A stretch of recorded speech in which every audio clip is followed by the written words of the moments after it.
Good morning. Welcome to Member Focus Monday. I'm Christina Schaefer, Social Media Manager with HAR. I'm joined this morning by Gerald Klassen. Good morning, Gerald. Good morning, Welcome. Christina. Thank you so very much. Thank you so much for being here today. Appreciate it. So Gerald is with the Real Estate Center at Texas A&M University. He analyzes data for a living, and he has a lot of data to share with us that he's going to explain to us in layman's terms so we can understand it, right? Sure. But we've got a lot of questions for him. I do want to mention that today's Member Focus Monday and our HAR On the Move podcast are sponsored by Energy Ogre. We are going to have their CEO, Justin, on with us a little bit later in this program. We have some questions for him, and he's going to share some updates on how Energy Ogre has integrated with HAR.com and some really neat features that they have on our website. So we'll be looking forward to hearing from him later. But let's start with you, Gerald. Right. So if you could just introduce yourself for our members. Okay, I'm Gerald Klassen. I'm the Research Data Scientist at Real Estate Center at Texas A&M University. Been there for 9 years, and my role is primary role is to develop the data warehouse that we use for producing housing statistics.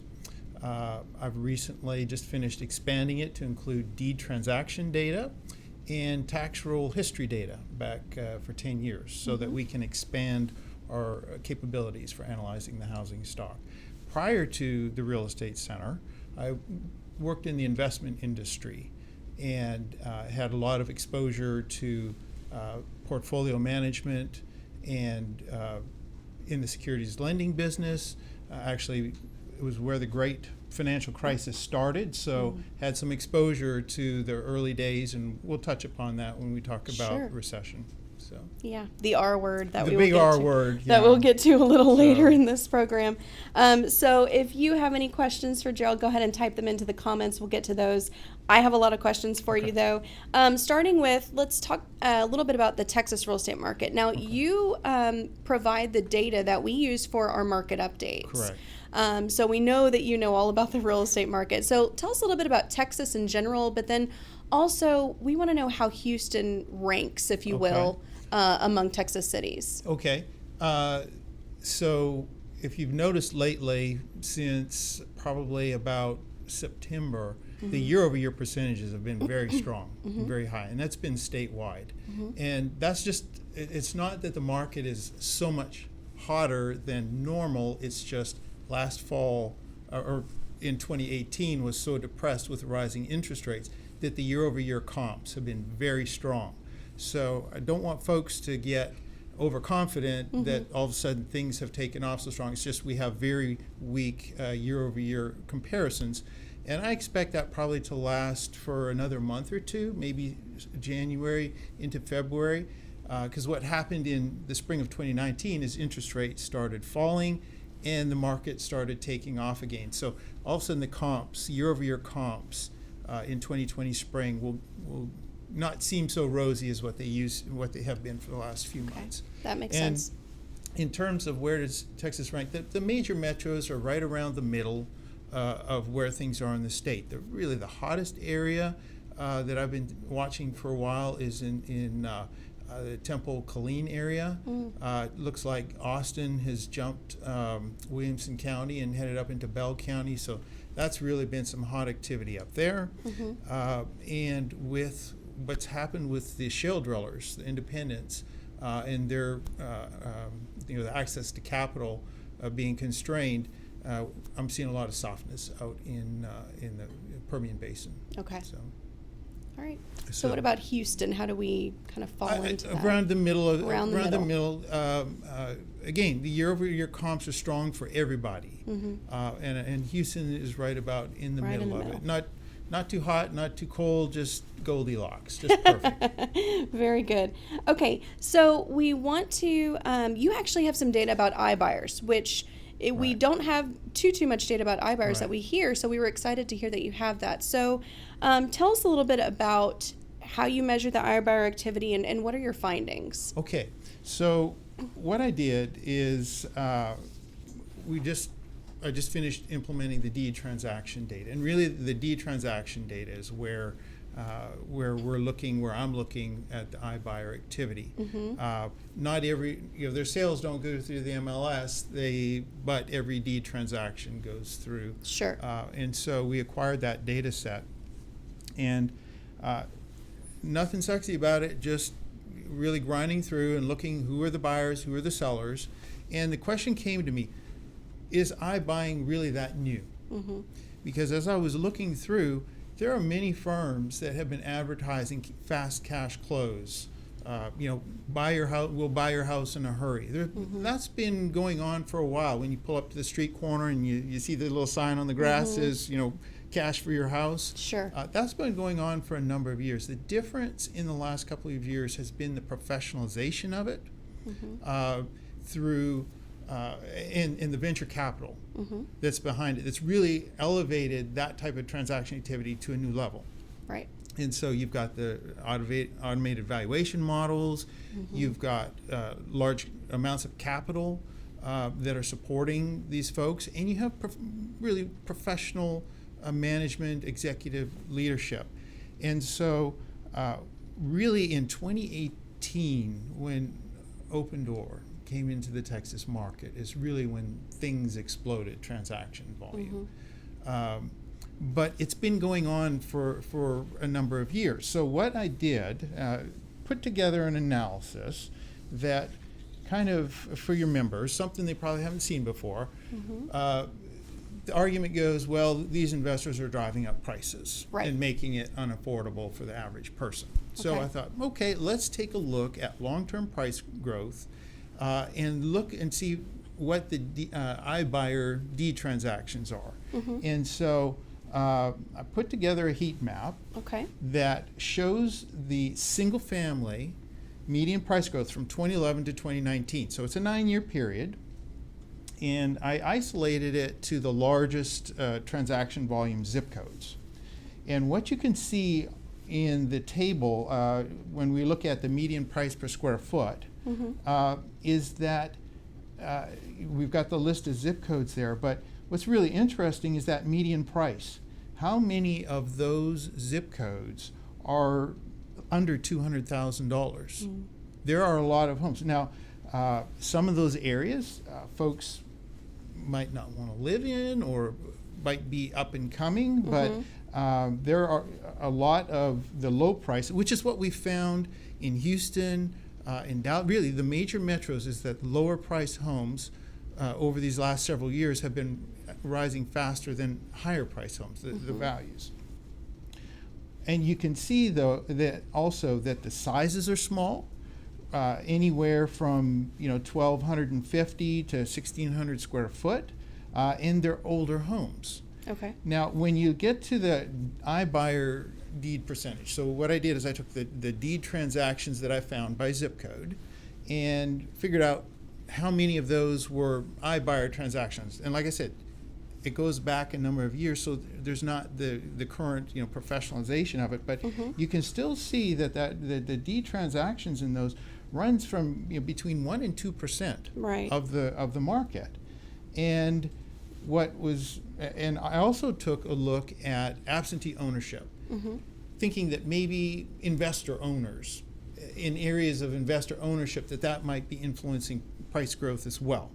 So I took a look at those two variables. And these were of the was over 100 zip codes. These are your top 10 performing.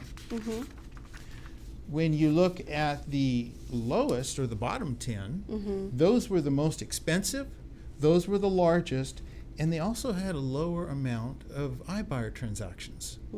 What you find is that these iBuyers need to operate in lower priced homes where the financial risk is less. And they cannot handle the custom homes, where there's a lot of variation. They need a commodity, high volume, very commoditized measures of home. And so it makes it a lot easier for them to operate in the lower price than in the higher price. So when I did a regression analysis on that, looking at price growth versus the iBuyer transactions, when you look on the right side where I look at the zip codes with the high volume, came up with an R squared 0.46. Now, That's not high, like 0.8 and really, really pretty solid relationship. But it still is statistically significant, and it does give some indication that in these markets that the iBuyers are having some, over the long term, over this 9-year period, have had some effect on price growth.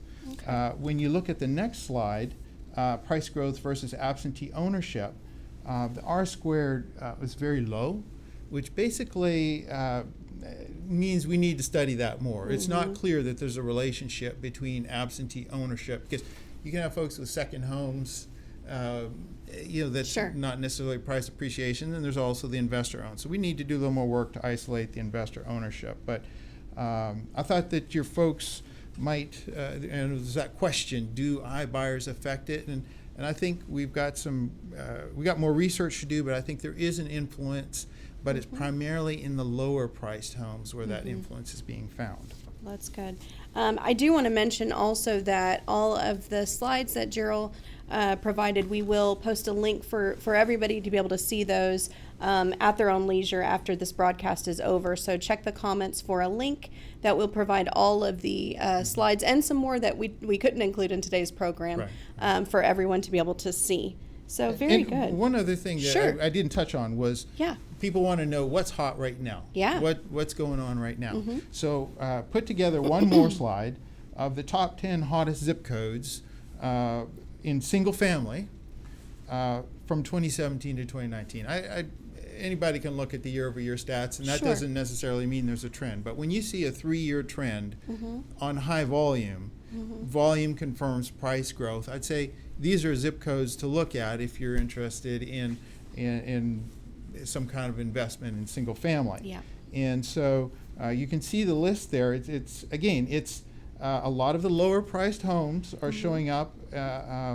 Some of them have high iBuyer transactions, some of them don't. But wanted to give that to your membership as something that to think about. That's great. Thank you so much. So I want to kind of move into another topic here, a different topic, if you will, the R word that we mentioned earlier. People want to know, is a recession coming? Economists in the past have had a hard time predicting that. Right. Why haven't they been able to predict recessions in the past? And also, what are your thoughts on if a recession is coming? I spent a lot of time thinking about that. Had close proximity to where in the financial markets where the last 2 recessions seem to have started. And I hope I don't offend too many economists out there, but economic models don't produce GDP. Okay. Business executives do. And so why do recessions happen? Business executives decide to make different decisions than what they've been making. Economic models work as long as executives make the same decisions tomorrow that they did yesterday. But when executives change their decisions and start cutting back on people, cutting back on equipment, cutting back production schedules, that's where the economic models break down, when executives are making those decisions. Yeah. And in thinking through it, the most important thing for a business executive is access to capital. When executives lose access to capital, they have to start making changes, and typically those are cuts. And when you look at what are the 3 sources of capital for executives, you've got operating profits, you've got debt in the form of bonds or bank loans, and you've got equity in the form of shares. And when profits start declining, when the credit markets say we're not going to buy your bonds anymore, right? Look at what happened to the independent shale producers last spring. The investment bond market closed to them. Nobody was predicting that, and the layoffs started happening in July and August. When you look at WeWork, spectacular failed IPO, what happened there? The equity investors said, you're not making enough money, we're not going to buy your shares. And now all of a sudden they're in a regrouping mode because they lost access to equity capital. Okay. When you look at the cycle of profits from expansions, we're towards the end of a very long expansion. But you look at every economic expansion since the 50s, there's been a pattern at the beginning of rising profits, they peak, and then the profits start falling. And when they hit the bottom is when the recession starts. Now, typically, when that cycle from peak, and I'm talking about profits of non-financial corporations as a percentage of GDP. When it falls as a percentage of GDP, when you look back since the 1950s, that profit, when it's fallen, it's on average, it's fallen 1.9%. In this expansion, it's already fallen from peak to where we are today. It's fallen 2.21%. Oh, wow. So it's already past the average, and with a standard deviation about 1.1%. So great, maybe 3%. When they fall 3%, we're due for that recession. For managers, for executives to start saying, "I've got to boost profits." And so that's my concern, is that profits as a percentage of GDP have fallen to the point where we're overdue. It's past the average, and at some point, executives are going to have to make that decision. I have to increase profits, otherwise my bankers are going to quit lending to me, equity investors are going to quit buying my shares, and that's when the problems start to happen. And so that's where I'm a little different than a lot of economists. I see what's happened in the capital markets in 2000, what happened in the capital markets in 2007. I went back and looked at economic forecasts of GDP. They were in early 2000, February, forecasting positive GDP growth. In March, the dot-com bubble burst. In October of 2007, they were forecasting positive but slower GDP growth. And then, the credit crisis happened in spring of 2008 with Bear Stearns failure. So capital markets, I think, are the most important indicator of crisis or of recession. And so that's where I'm looking, and that's what I'm seeing. So okay. So on that note, what are your predictions for this year? What do you expect to see in 2020? 2020, or right now, feels like a lot like late 1999 or early 2007. This economic expansion has been fueled by incredible rush of venture capital into new technology-based startups, and a lot of them aren't making money. Right. It's been fueled by a lot of debt capital, a lot of bond investors chasing yield, buying the bonds and lending money to corporations. And now that credit quality, or the quality of the loans, has deteriorated to where they're covenant light, or they're much riskier. Goes a lot back, reminds me of the subprime lending in early 2007, except this is the corporate debt version. And so, we've got, back in 2000, they were forecasting GDP growth. Here we are forecasting GDP growth. When you talk about profits of companies, 40% of the listed companies, this is from Wall Street Journal on January the 9th, 40% of listed companies lost money over the last 12 months. Wow. That is the most since the late 90s. Yeah. And so what I see is a tightening of credit, and we're starting to see that in the riskier portions of the debt market, in the high yield market and the leveraged loan market. Downgrades of bank loans in the leveraged loan market. And so just like we had a sort of a starting of a tightening of credit in the late 90s and in the mid 2007. I think we're going to see more of that this year. It hasn't played out too well in the energy, in the shale producers, and we're seeing layoffs there. I expect we'll see more of that. People talk about the trade conflict with China being over, and I really see that as coming back this year and introducing more volatility into the equity markets. It's part of a long-term geopolitical struggle that I think is not going to be resolved. It's a emerging superpower challenging the incumbent, and that's not a short term. That's not going to be fixed in the short term. Sure. I see potential softness in oil prices with the virus outbreak. But the good thing for real estate is that the Fed has the industry back, because the big cannon to fight any kind of economic softness is always quantitative easing, which drives down mortgage rates, which then benefits the real estate industry. It seems to be the go-to tool for the Federal Reserve is to do something to manipulate rates lower, and the real estate industry benefits from it. The only thing that I question and wonder about is, we're in a really tight market heading into this recession whenever it happens.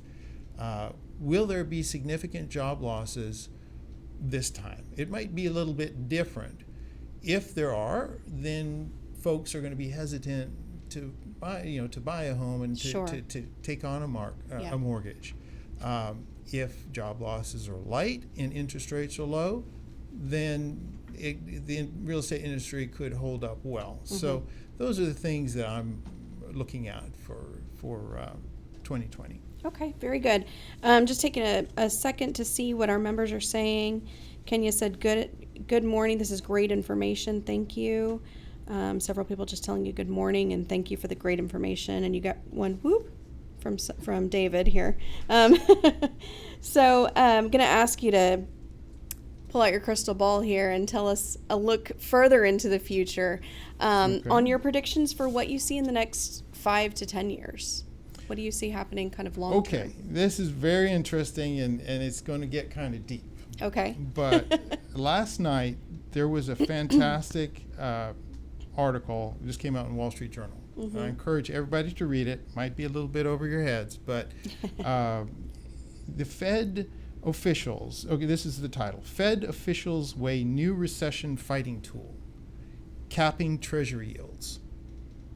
Okay.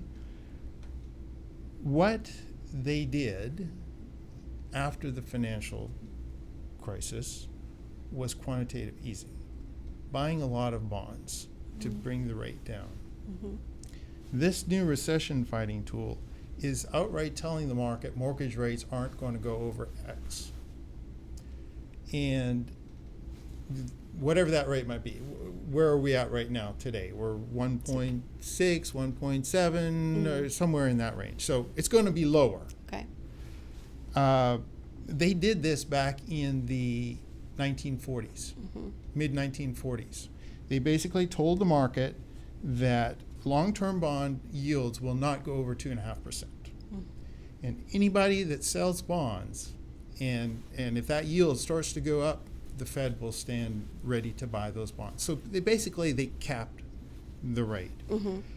What happened after that is that they capped the rates for a long period of time, but then the economy started to recover and inflation started to pick up. And there were years of double-digit inflation, years of negative or deflation.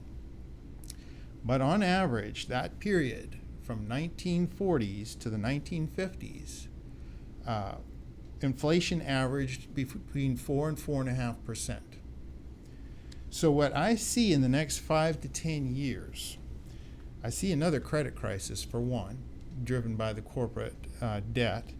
And then a lot of that debt gets transferred to the government balance sheet. And at that point, the Federal Reserve is going to need to step in. And I just find it fascinating that they're going back to an old strategy they used in the 1940s and reviving it potentially for the next recession. But what that means, I know it's a little bit convoluted, but what that means is that at some point, interest rates are going lower. Mm-hmm. And if the Fed chooses to let inflation run like they did back between 1945 and 1955, where it averaged 4 to 4.5% per year, which is considerably higher than where it is right now, what I would want to own is real estate and anything that hurts when I drop it on my foot. Hard assets. Yeah. I think the days of austerity are over. Mm-hmm. And I think both parties will favor any kind of measure that boosts spending, and if inflation increases, let it be. And at that point, you don't want to own financial assets. You want to own hard assets, Okay. like real estate. So, Well, our members will be happy to hear that. so in the long term, I Yeah. think that's something to look after. Okay, very good. A couple comments here. Stephen said, I think it's important to focus on what we know today. Mm-hmm. Otherwise, we can cause a false recession. People will stop spending for fear of the unknown. It's a very good point. It's true. It's true. But at the same time, we can't shield our eyes from, what business executives are doing, because Right. Folks have to make real life decisions, and I guess if we don't want to talk about it, we certainly that certainly we can do that. So Laura makes a good point here. She said she's heard the opposite of what you're saying from other sources, and we kind of mentioned that that economists may have a different take on this. Can you Absolutely. Reiterate why your stance may be a little different from what an economist might say right now? Again, I go back to business executives are the one that produce GDP and make the decisions, and they're affected by profits, falling profitability. And when profits as a percentage of GDP have fallen in the past, and I had put together a chart on that, every time it hits a certain point, and then executives start changing their decisions. And that's the one thing that economists can't pick up in their models, is when do the capital markets hit a point that executives start changing their decisions about hiring people, production, capital investment. And so I get back to it's executives. Economist models don't produce GDP. Okay. It's business executives. So I would want to be looking out, scanning the financial markets and looking for what are equity investors doing? What are bond investors doing? Are they dialing back, investing in only profitable companies instead of all companies? Because that means that companies that are not profitable have to start scaling back operations. Okay. And that's when things get a little bit hairy. Right. Cindy just had a quick question. What does this mean for the renters market? Again, renters market is two things, right? There's the ownership of the asset. So you're owning hard assets. Sure. Right? So if anything were to happen as far as inflation, you're protected. And then it's also a stream of income. And as long as you're putting renters in that can pay the rent, you're in good shape.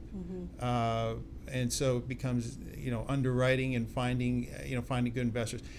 The markets have changed. You've got millennials that are much more comfortable, and a generation that's much more comfortable with renting than the boomers were.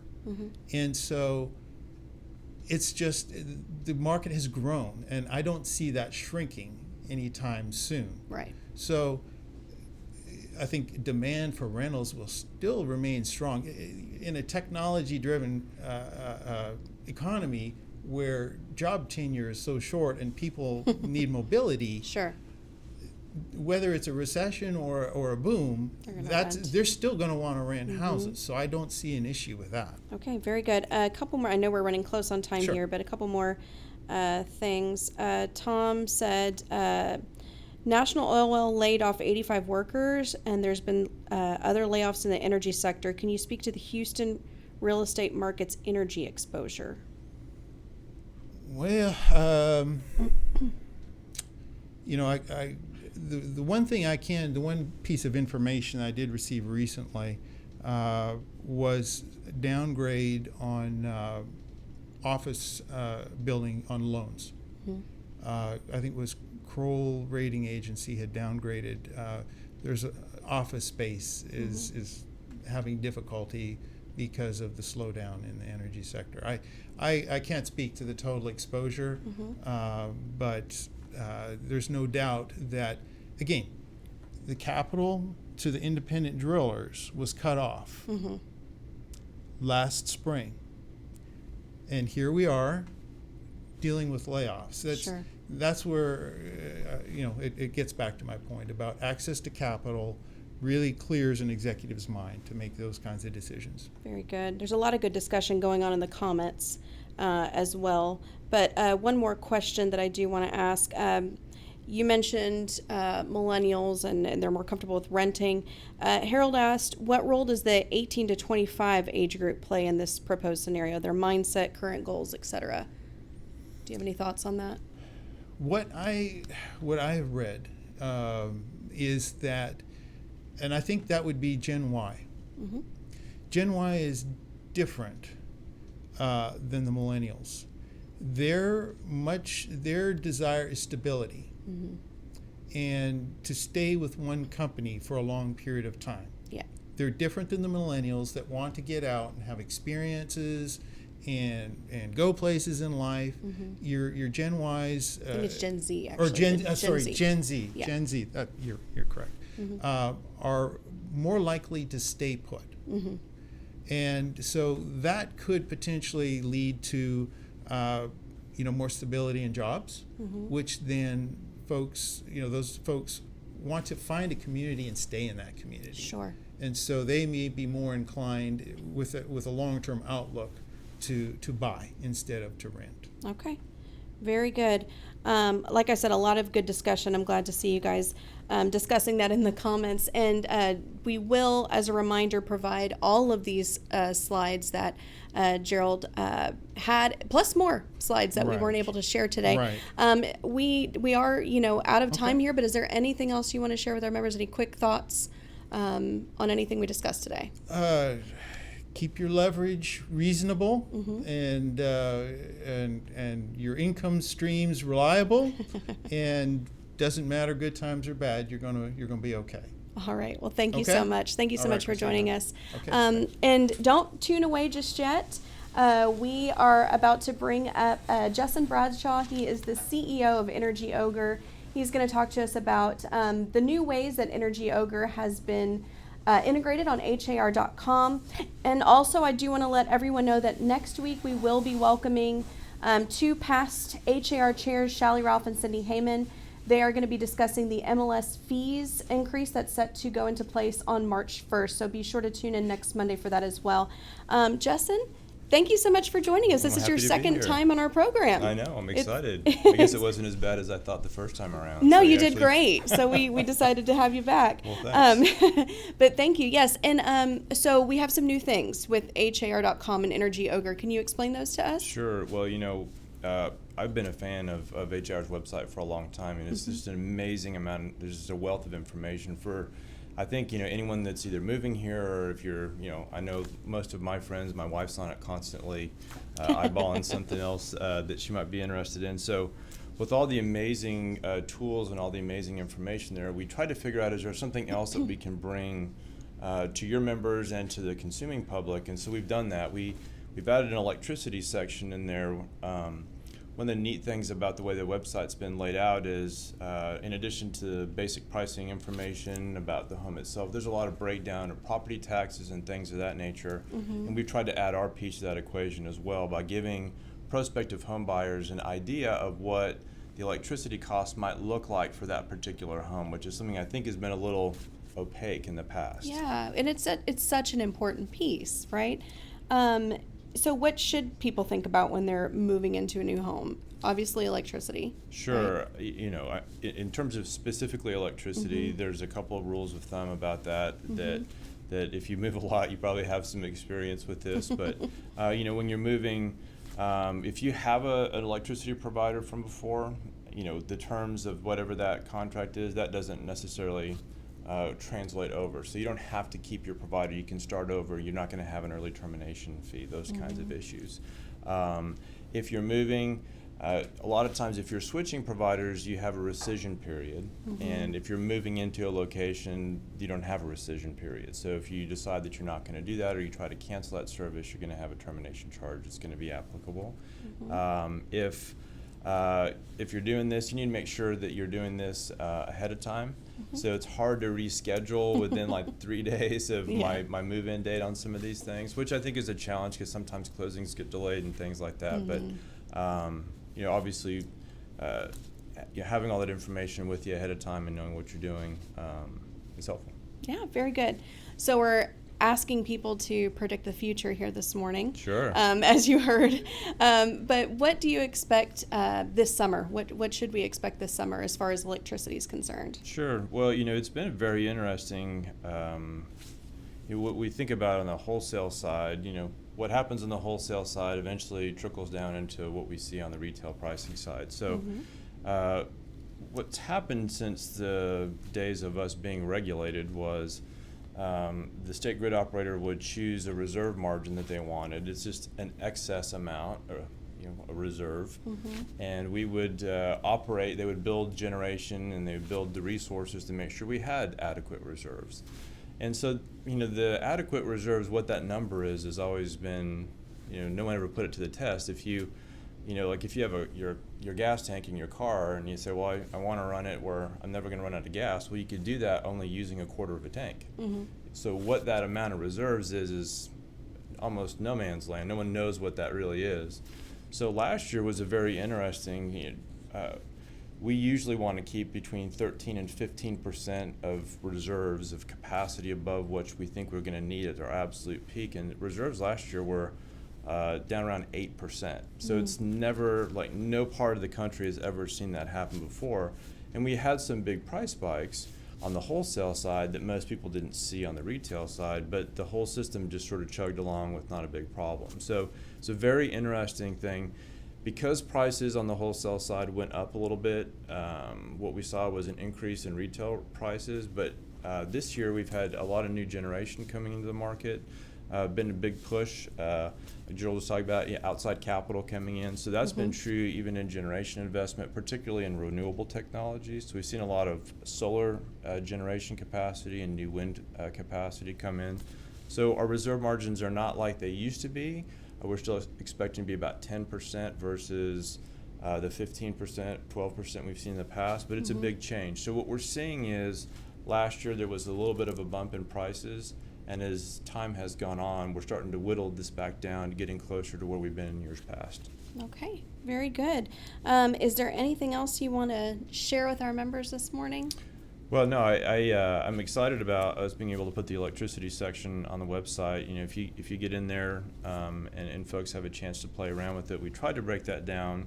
You know, each one of the areas of Texas that's open to competition, it's not everywhere, but we've tried to load values for every single home that's out there, and it gives you an idea. We're using, you know, the amount of electricity that's typically consumed on square footage for that house.